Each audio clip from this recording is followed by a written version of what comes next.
नमस्कार, विसन की हिंदी खबरों में आपका स्वागत है। खबरों में आगे बढ़ने से पहले आइए नजर डालते आज के सुर्खियों पर।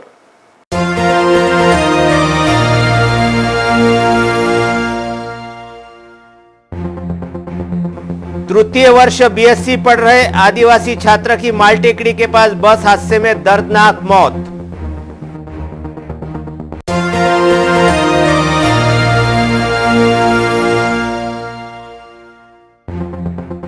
अंबा नगरी की आराध्य देवता श्री अंबा देवी संस्थान द्वारा निर्माण किए गए भक्त निवास का लोकार्पण 27 अप्रैल को। अंजनगांव सुरजी पीठाधीश जितेंद्रनाथ महाराज रहेंगे उपस्थित।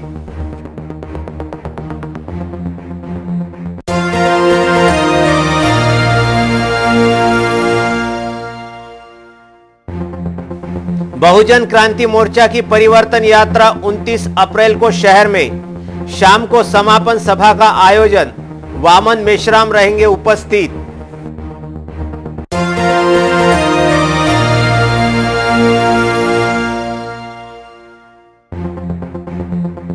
और MHTCET की परीक्षा 10 मई को। उप जिलाधीश ने दिए दिशा निर्देश।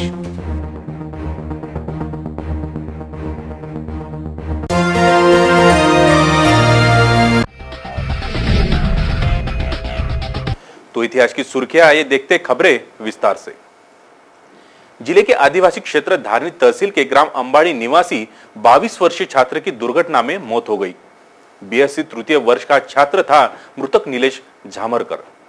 आदिवासी क्षेत्र धारनी से शिक्षा लेने आए एक 22 वर्षीय छात्र की आज सुबह 11:30 बजे एक बस दुर्घटना में दर्दनाक मौत हो गई। मृतक छात्र का नाम नीलेश बिश्राम झामरकर बताया गया है, जो धारनी के ग्राम अंबाड़ी का निवासी था।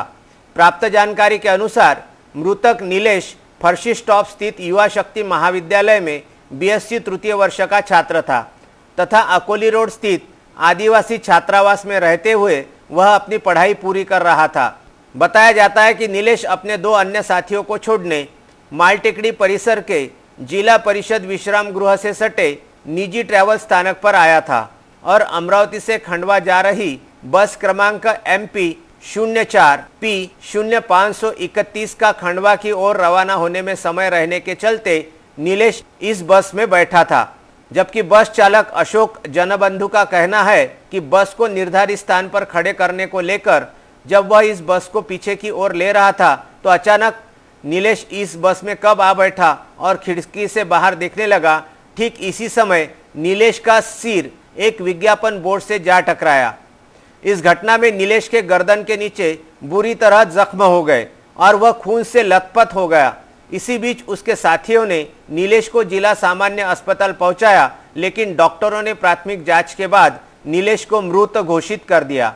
इस घटना के बाद परतवाड़ा निवासी बस चालक अशोक जनबंधु को सिटी कोतवाली पुलिस ने गिरफ्तार किया है। हालांकि इस घटना से पहले इस स्थान पर अनेकों बार दुर्घटना होने से बचने जैसे मामले हो चुके हैं। आज जिस स्थान पर यह घटना हुई है वहां से परतवाड़ा तथा मध्य प्रदेश के खंडवा तक साजनदास ट्रैवल्स की बसें चलती है।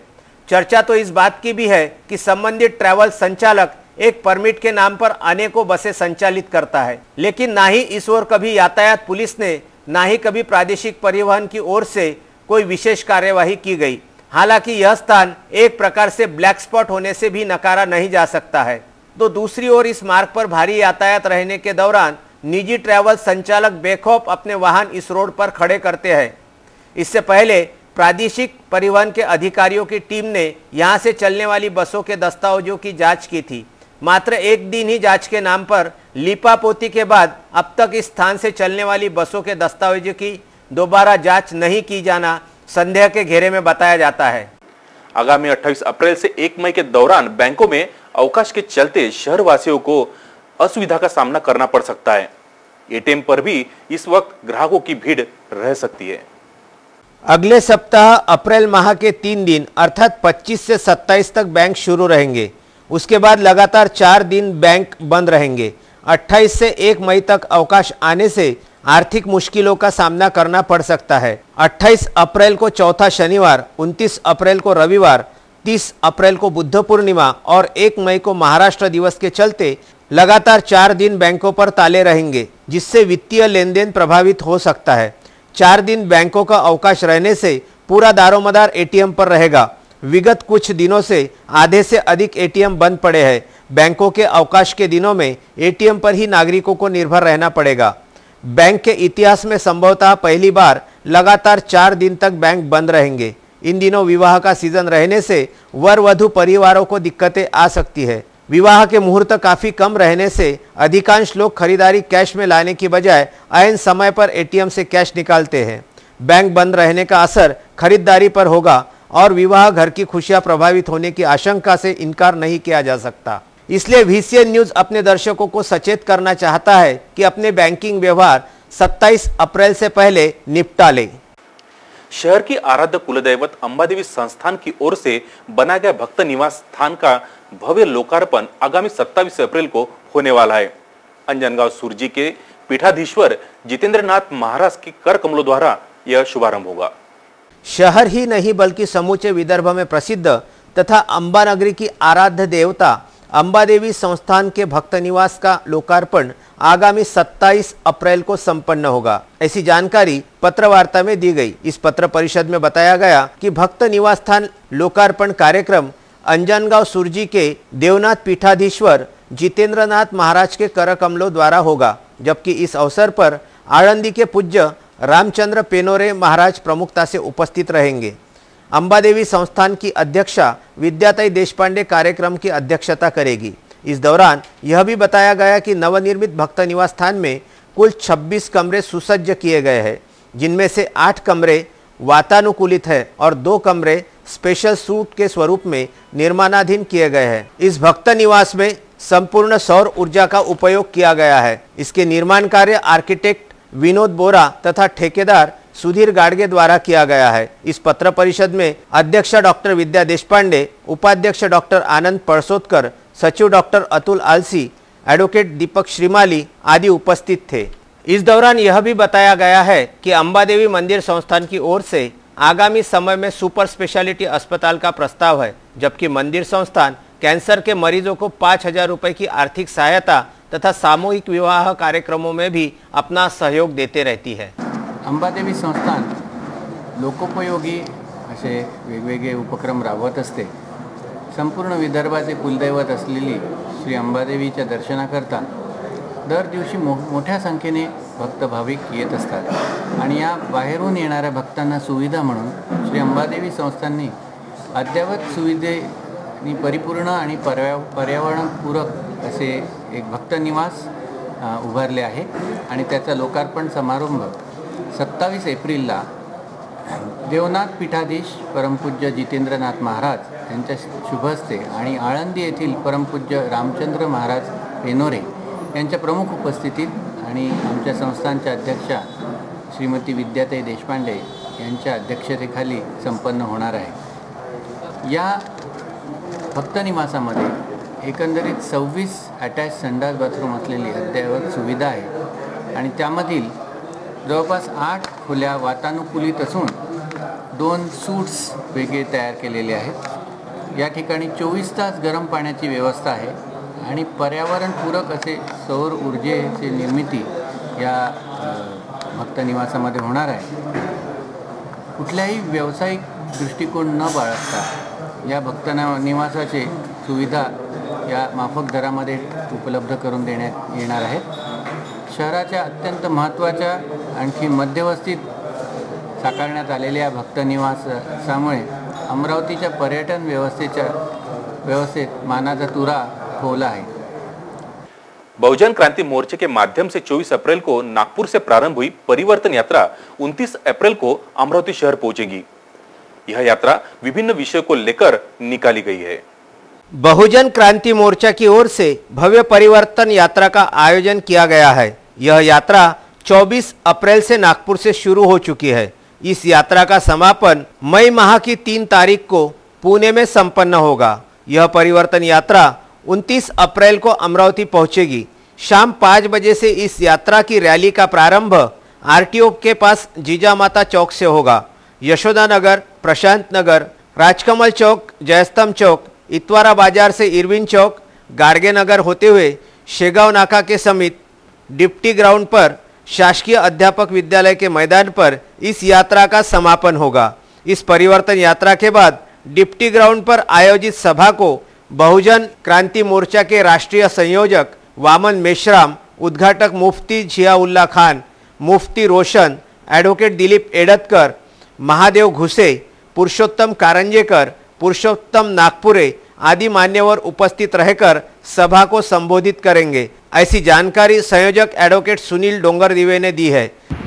जो ओबीसी की जातीय जनगणना गए 60 साल से नहीं हुई, तो ओबीसी की जातीय जनगणना होनी चाहिए। ओबीसी के आरक्षण को धक्का उसके साथ कोई छेड़खानी न करते हुए मराठा समाज को अलग से आरक्षण का मिलना चाहिए। साथ ही साथ में जो एट्रोसिटी SC/ST एट्रोसिटी एक्ट जो है सुप्रीम कोर्ट के माध्यम से उसे कमज़ोर किया गया है, इस निर्णय से उसे और मजबूत और अमल में लाना चाहिए। इस तरह का कायदा बनना चाहिए, ये इसमें और डिमांड है। दूसरी एक डिमांड है कि जो क्रिश्चियन लोग हैं उनके चर्चेस में हमला होता है और बाद में मुस्लिम, बुद्धिस्ट, सिख, ईसाई, इनके लिए कम्युनल प्रोटेक्शन एक्ट बनाना चाहिए। इस तरह से बहुत सारी डिमांड इस बहुजन क्रांति मोर्चा की परिवर्तन यात्रा की और इसमें सभी बहुजन समाज के SC/ST, OBC और माइनॉरिटी समाज के सभी सामाजिक संगठनों के लोग इस परिवर्तन यात्रा में शामिल होंगे। साथ ही साथ सभी अमरावती वासियों ने इस परिवर्तन यात्रा में उपस्थित रहने का आह्वान बहुजन क्रांति मोर्चा द्वारा किया गया है। जय मूल्यासी साथियों, बहुजन क्रांती मोर्चाच्या मार्फत बहुजन परिवर्तन यात्रा अमरावतीमध्ये 29 एप्रिल 2018 रोजी इथे संध्याकाळी 5 वाजता पोहोचणार आहे। संपूर्ण महाराष्ट्रामध्ये 24 एप्रिल नागपूर इथून सुरू झालेल्या परिवर्तन यात्रेची सांगता पुणे इथे 3 मेला होणार आहे। तरी इथे जिजामाता चौकातून त्या यात्रेची सुरुवात होईल आणि चित्रा चौकापर्यंत येऊन महात्मा फुलेंना हार अर्पण करून अध्यापक DED कॉलेज वलगाव रोड या ग्राउंडवर जाहीर सभा होणार आहे। या कार्यक्रमाचं नेतृत्व माननीय वामन मेश्राम साहेब, बहुजन क्रांती मोर्चा राष्ट्रीय अध्यक्ष नई दिल्ली हे करतात आणि या कार्यक्रमाची अध्यक्षा सुद्धा वामन मेश्राम साहेब करतायत। या कार्यक्रमाचे उद्घाटक मुफ्ती जियाउल्ला खान साहेब आहेत। तरी संपूर्ण अमरावती आणि अमरावती जिल्ह्यातील सर्व तालुक्यातील लोकांना माझं नम्र विनंती आहे की त्यांनी या कार्यक्रमाला जरूर उपस्थित राहावं। सर्व बहुजनांना एकत्रित करण्याचा हा कार्यक्रम आहे। SC/ST OBC मायनॉरिटीजच्या लोकांना एकत्रित करण्याचा कार्यक्रम आहे। आता एकट्याने नाही तर एकीने लढू, यासाठी सर्वांना एकत्रित करण्याचा कार्यक्रम आहे। जय भारत। बुधवार को ही पत्रवार्ता में एडवोकेट सुनील डोंगरदिवे, मुफ्ती जियाउल्ला खान, बंटी रामटेके, मनीष साठे, विनोद गाडे, सिद्धार्थ देवरे, हाफिज सुलेमान, सुदाम बोरकर, पास्टर प्रेम खंडारे, अतुल खांडेकर के साथ बहुजन मुक्ति मोर्चा के सभी सदस्य मौजूद थे। खबरों में अब वक्त हो चला है एक छोटे से ब्रेक का। ब्रेक के बाद फिर हाजिर होंगे कुछ अन्य खबरों के साथ। होटल लैंडमार्क कॉन्टिनेंटल सावजी व्यंजनों का स्वाद लीजिए स्पेशल सावजी रेस्टोरेंट में।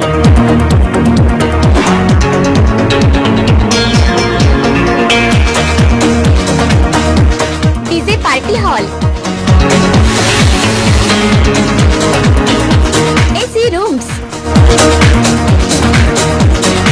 अपने चहेतों के लिए खास बर्थडे हॉल एवं मैरिज लॉन,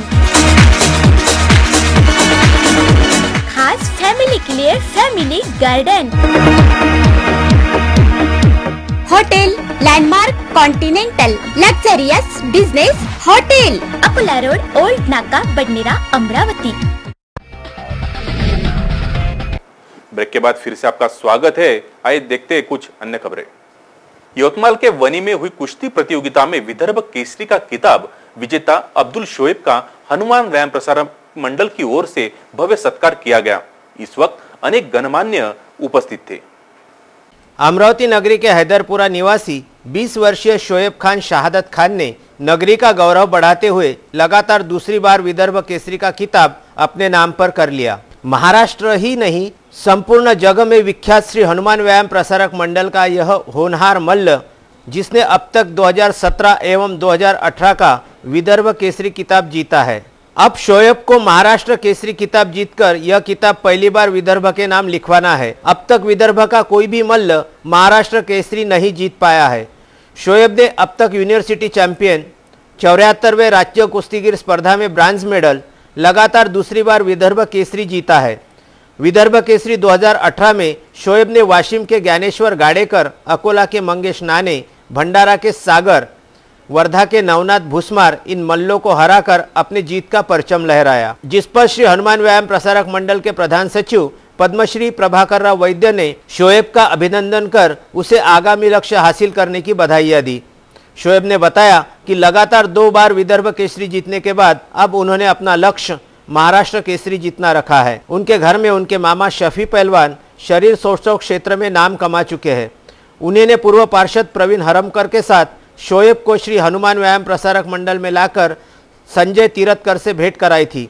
तब से लेकर अब तक शोएब ने अपने शिक्षकों के मार्गदर्शन में तालीम हासिल की, अपने गुरु एवं शिक्षकों के कसौटी पर खरा भी उतर कर दिखाया। गोल्ड मेडल, प्रमाण पत्र, 31,000 रुपये नगद, 2 किलो चांदी की गदा एवं विदर्भ केसरी 2018 का खिताब लेकर लौटे शोएब खान का प्राध्यापक डॉक्टर संजय तीरथकर, एडवोकेट प्रशांत देशपांडे, रवि खांडेकर, डॉक्टर श्रीकांत चेंडके, डॉक्टर माधुरी चेंडके, डॉक्टर मुरके, डॉक्टर सुरेशराव देशपांडे, प्राचार्य के देवनाथ, डॉक्टर विकास कोलेकर, वसंत हरने, हेल्पलाइन मुस्लिम ब्लॉक सहित अनेकों मान्यवरों ने अभिनंदन कर उसे आगामी कार्यकाल के लिए शुभकामनाएं दी। अभियांत्रिकी व औषधि निर्माण के प्रथम वर्ष के प्रवेश हेतु MST CET की परीक्षा आगामी 10 मई को होने वाली है। अभियांत्रिकी व औषधि निर्माण के प्रथम वर्ष हेतु MHT CET 2018 परीक्षा आगामी 10 मई को होने जा रही है। 10 मई की सुबह 10 से 4:30 बजे के दौरान होने वाली परीक्षा के नियोजन हेतु निवासी जिलाधीश नितिन व्यवहारे ने जिलाधिकारी कार्यालय में एक बैठक लेकर परीक्षा स्थल पर आवश्यक विविध सुविधाओं के निर्देश दिए हैं। बता दें कि अमरावती केंद्र पर 9,070 विद्यार्थियों ने पंजीकरण किया है। इस परीक्षा के लिए 29 केंद्रों का चयन किया गया है, जहां पेयजल व्यवस्था, अखंडित बिजली आपूर्ति, परिवहन व्यवस्था, पुलिस बंदोबस्त आदि सुविधा के निर्देश उप जिलाधिकारी ने दिए हैं। परीक्षा के लिए नियुक्त स्टाफ का 3 व 8 मई को प्रशिक्षण होगा। पहचान पत्र के रूप में Aadhaar card, driving licence, PAN card, passbook, इन चीज़ों में से किसी एक का लाना अनिवार्य बताया गया है।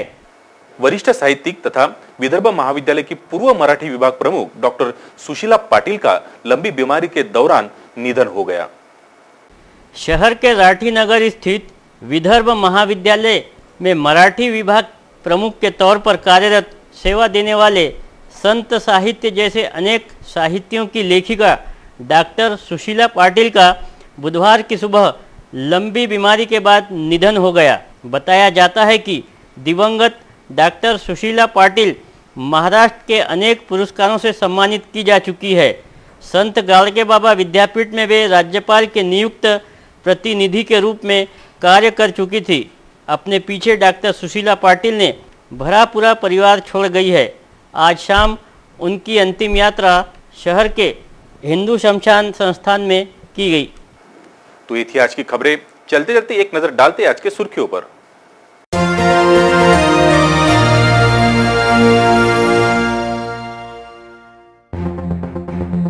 तृतीय वर्ष BSc पढ़ रहे आदिवासी छात्र की मालटेकड़ी के पास बस हादसे में दर्दनाक मौत।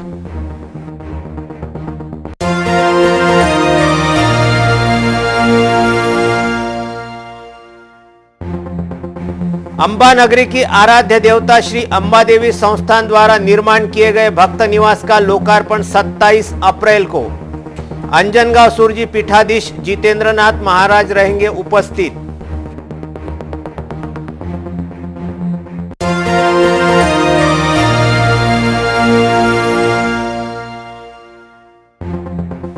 बहुजन क्रांति मोर्चा की परिवर्तन यात्रा 29 अप्रैल को शहर में, शाम को समापन सभा का आयोजन, वामन मेश्राम रहेंगे उपस्थित।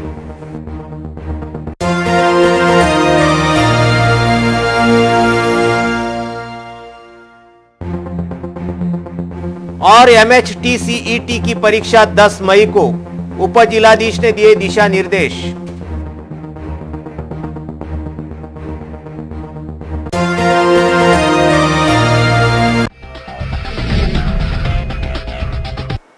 तो ये थी आज की सुर्खियां। ताजातरीन खबरों के लिए देखते रहिए विजन न्यूज। नमस्कार।